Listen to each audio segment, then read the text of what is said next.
The most famous ship in Canadian history, the Bluenose, was both a fishing and racing vessel in the 1920s and 30s. The Nova Scotia schooner achieved immortality when its image was engraved onto the Canadian dime. Hi, I'm Chris May, host of This Day in Weather History, brought to you by the Royal Canadian Mint. Find the new painted dime featuring Bluenose in your change. The Bluenose was launched at Lunenburg, Nova Scotia in 1921, but sank off the coast of Haiti in 1946. But why? How? Today we look back on this legend of Canadian history on This Day in Weather History. The Bluenose ship itself was designed by William J. Rowe with the sole intention, and pun intended by the way, of fishing for cod off the Grand Banks of Newfoundland. Remember that at this time, this kind of work was done from the decks of wooden tall ships powered only by sail.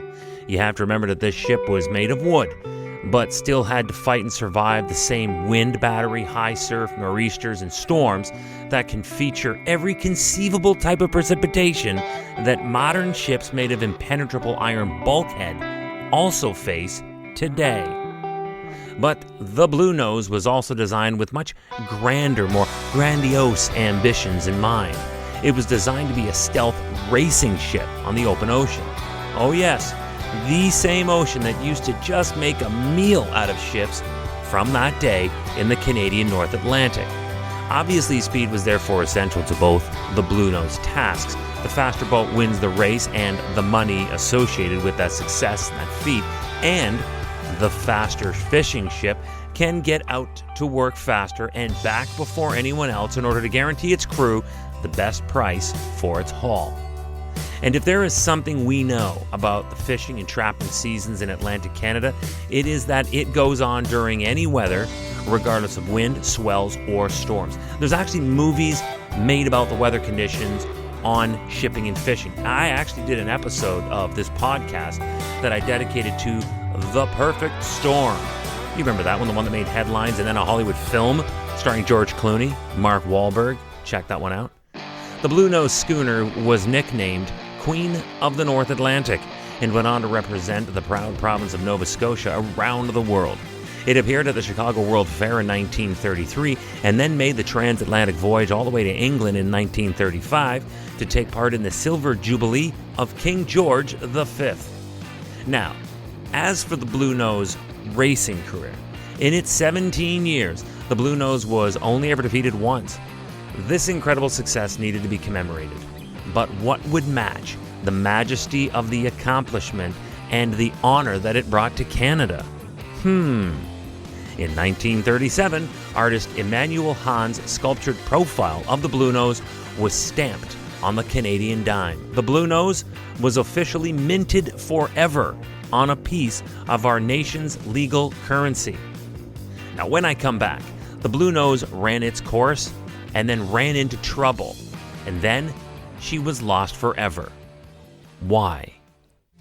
You're listening to This Day in Weather History, a podcast from the Weather Network in Canada, reminding you to check your change for the new painted dime featuring Bluenose from the Royal Canadian Mint. So just what happened to this legend of the seas? On January 28th of 1946, it was reported that the Bluenose had struck coral reef off the coast of Haiti. The crew were safe, but the ship was so badly damaged that it would soon sink to the bottom of the Caribbean Sea. No one has ever found any scrap of evidence of the wreckage. So just what was she doing there in the first place? And secondly, how could this have happened? First, World War II at this time was now over. The Bluenose no longer had a place in Nova Scotia as a working vessel with the rise of more modern machines. It was sold as a working ship relocated to the Caribbean. The details of its sinking were never revealed, as the gathering of information was both too slow and incompetent. That, first, it caused the ship to stay stuck on the reef too long, and as a result of that, it succumbed to the extent of the damage. Plus, there was no one around to report the circumstances. So this is where I come in. If there is one thing we know for certain, it is that the Caribbean currents, changing with wind and tide, are treacherous, and the soundings have been historically unreliable. So let's take a look at a couple of events from that area off the coast of Haiti that have happened around this specific day in weather history as examples of what happens regularly near that very location. The year was 2005, and it was such an active Atlantic storm season that for the first time since naming convention was implemented back in 1950, we had to dive into the Greek alphabet after extinguishing all the English names. The waters around Haiti and in the same area as where our beloved Bluenose schooner spent its famous last days, there were a grand total of 3 storms that came back to back to back. We had Hurricane Wilma, Tropical Storm Alpha, Hurricane Beta. This is how unpredictable, but also how prone these waters are to sudden violent swings and passing storms that would have, and likely did, easily push a wooden ship powered by a massive sail into rocks and reefs. Starting on October 23rd and running as part of a scenario that spread out and included the 26th of October, this day in weather history, Tropical Storm Alpha, the record-breaking 22nd tropical storm of this unbelievable hurricane season, had come ashore over Haiti and the Dominican Republic. Heavy rains of up to 12 inches, that's 30 centimeters, also known as 1 foot, threatened heavy loss of life in Haiti, where 98% deforestation rates have left the island very vulnerable to flooding from even an ordinary fast-moving tropical storm like Alpha.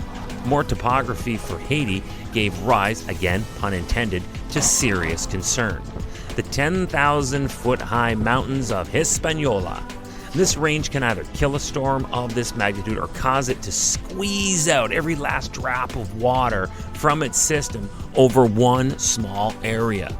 Again, with mountains forming this landmass, wind will flow heavy and hard up or out from there. Both scenarios are hazardous to any shipping nearby. The good news is that Alpha was crushed by the mountains, and the bad news, however, is that it was just simply taken over by the huge circulation that came from Hurricane Wilma, as it was a far more potent storm. Then, to make matters worse, the 25th through the 26th brought all new flooding that was caused by torrential rain.